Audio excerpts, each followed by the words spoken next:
आता वळूयात पहिल्या बातमीकडे। तर विधान परिषदेच्या निवडणुकीवरून शिवसेनेत बंडखोरी पाहायला मिळालेली आहे। ठाण्यातील निवासस्थानी काल रात्री उशिरापर्यंत छत्रपती संभाजीनगर मधील आमदार आणि खासदारांची बैठक झाली। 3.5 तासांच्या या बैठकीत शिंदे जे आदेश देतील ते सगळ्यांनाच मान्य असेल आणि जो काही निर्णय असेल तो एकनाथ शिंदेच घेणार असं स्पष्टीकरण अब्दुल सत्तार यांनी दिलं। तर महायुती म्हणून 17 ही जागा जिंकणार असा विश्वास एकनाथ शिंदेंनी व्यक्त केलाय।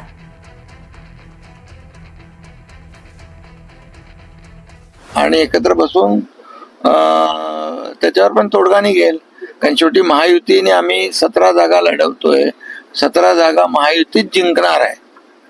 त्यामुळे पूर्णपणे बहुमत जे आहे, मेजॉरिटी आहे, नंबर जे आहेत महायुतीकडे जास्ती आहेत। अब्दुल सत्तार यांना सांगितलेलं आहे महायुतीचा प्रथा आणि महायुतीचे नियम आपण पाळायचे।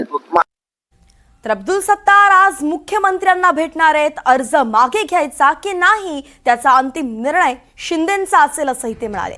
6 आमदारांची 3.5 तास शिंदेंसोबत चर्चा झाली आहे आणि त्यानंतर अखेर शिंदे जे म्हणतील तोच शेवटचा शब्द असेल असं सत्तारांनी म्हटलंय।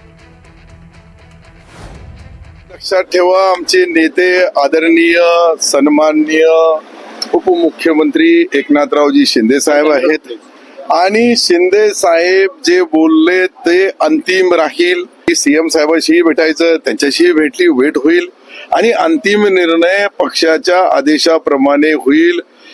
राज्यामधल्या एकंदरीत युतीला आमच्यामुळे कुठं तडा जाणार नाही याची दक्षता आम्ही घेऊ। आपले प्रतिनिधी रिजवान शेख आपल्यासोबत जोडले गेले, त्यांच्याकडनं जाणून घेऊयात अधिकची अपडेट। रिजवान, एकीकडे सत्तार आपण पाहतोय त्यांचं विधान समोर येतं की शिंदे म्हणतील तेच खरंय, मात्र दुसरीकडे बंडखोरी तर होताना दिसतीये। नेमकं काय घडतंय सगळं आणि शिंदे कसे यशस्वी ठरतायत मनधरणी करण्यात?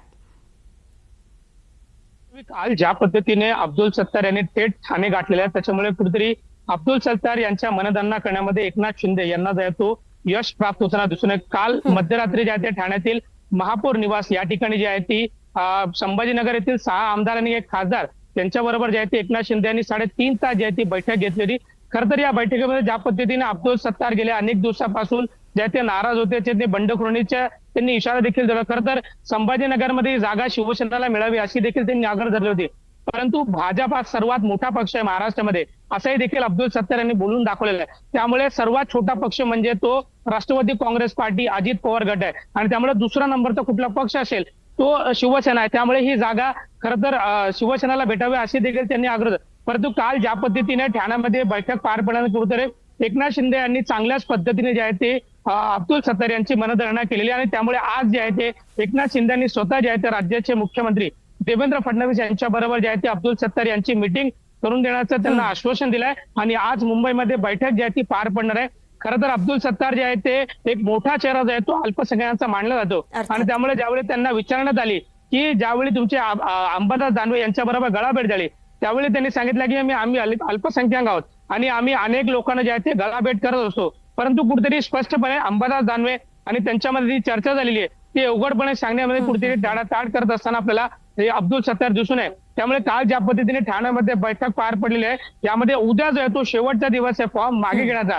त्यामुळे कुठेतरी जे अब्दुल सत्तार यांची जी नाराज होती ते एकनाथ शिंदे जे आहे ते मनधरणा करण्यामध्ये यशस्वी होताना दिसून येत आहे। वैष्णवी, अर्थातच रिजवान, पाहावं लागेल की आता ही भेट काय होते आणि त्यानंतर फडणवीसांसोबत भेट होईल त्यात सुद्धा काय पुढे येतं। आपल्याकडनं अपडेट्स